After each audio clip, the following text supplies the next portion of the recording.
Okay, so today we're going deep on stress. Ooh, fun. Everyone's favorite topic. Yeah, right. But for real, though, it's something we all deal with every single day, right? For sure. And for this deep dive, we're turning to the Cleveland Clinic for some solid information and advice about managing stress and just boosting our overall emotional well-being. Love it. So to kick things off, can you just walk us through what stress actually is? I mean, like in our bodies and our minds, what's going on? So stress is actually like a built-in response system, Okay. like an internal alarm. Interesting. And believe it or not, it's not always a bad thing. Okay. So think about if you're facing a challenge, maybe a big deadline at work, or even something physical like, Like someone cuts you off when you're driving. yes, Yeah. exactly. Yeah. You know that feeling where your heart starts racing and you feel this like surge of energy. Oh, yeah, totally. So that's your fight or flight response kicking in. Gotcha. So your body is releasing hormones like adrenaline and cortisol, which are basically prepping you to either confront the threat or run away. Like flee the scene. Exactly. So it's actually a helpful thing in those short bursts. It is. It's totally helpful. Wow. I mean, it's how our ancestors survived, saber-toothed tigers and all that. Right. Yeah. But here's the thing. Most of us aren't running from predators these days, right? Not so much. Our stressors are more like constant emails and deadlines and traffic and, just life. Yeah, the daily grind. Exactly. And so that fight or flight response is triggered way more often than it's really designed to handle. So that's where we cross the line then from like helpful stress to harmful chronic stress. You got it. So what happens when we're stuck in that chronic stress mode? Like what kind of impact does that have on us? Well, there's the obvious things like feeling on edge, being irritable, having trouble sleeping. But then there's the stuff you might not realize is connected to stress, Okay, like what? like a weakened immune system. Oh, interesting. You know how you always seem to catch a cold when you're super stressed out? Yeah. That's why stress can really mess with your gut bacteria and how your body processes nutrients. Wow, I did not know that. Some people experience, IBS flare-ups or chronic heartburn.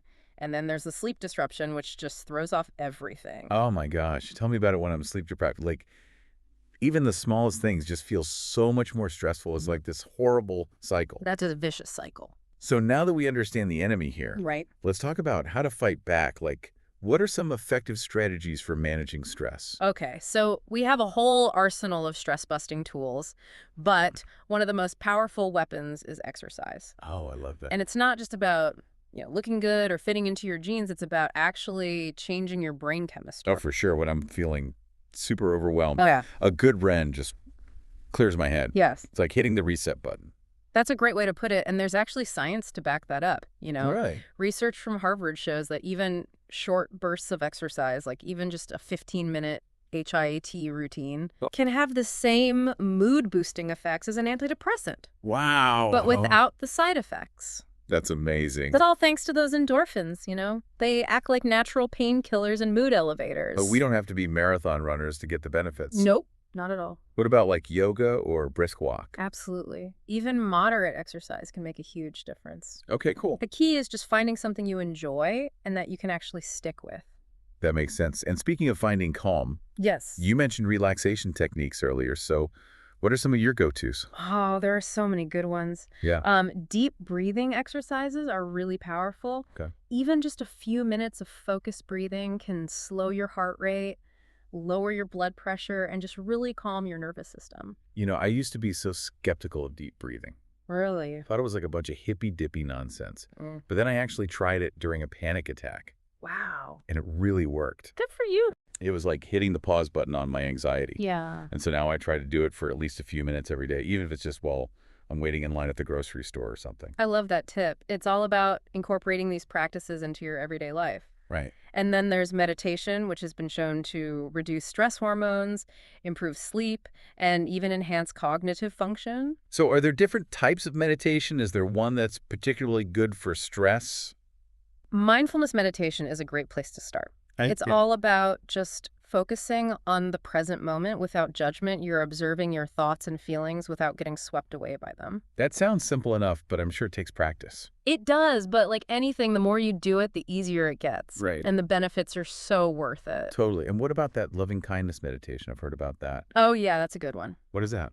That involves cultivating feelings of compassion and kindness towards yourself and others. It can be really helpful for managing stress that's related to relationships or interpersonal conflict. Oh, that's so interesting. So it's not just about calming your mind, but also about cultivating positive emotions. Exactly. You're shifting your mindset and creating a more positive internal environment. I love that. And of course, we can't forget about the basics, sleep diet and cutting back on the caffeine and alcohol.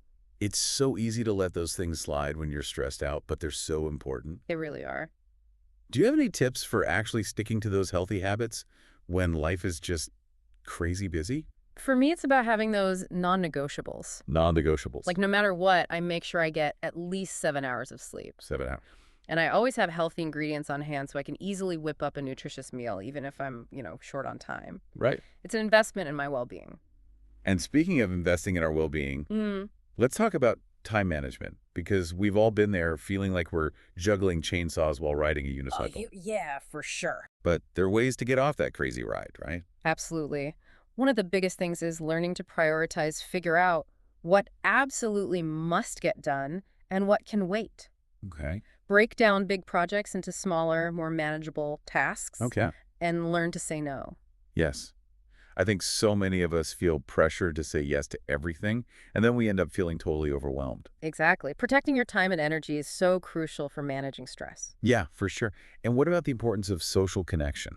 Oh, that's huge. Spending time with loved ones, having a good laugh, sharing a meal, those things can be so restorative. I find that sometimes just venting to a friend or family member about what's stressing me out can make such a big difference. I agree. It's like getting it off your chest. Totally. And of course, we have to mention seeking professional help. Yes, therapy provides a safe space to process stress, develop coping strategies, and work through any underlying issues that might be contributing to your stress levels. It's a sign of strength, not weakness, to ask for help. Absolutely. So we've covered a lot of ground here, but it seems like the key takeaway is that stress management is a journey, not a destination.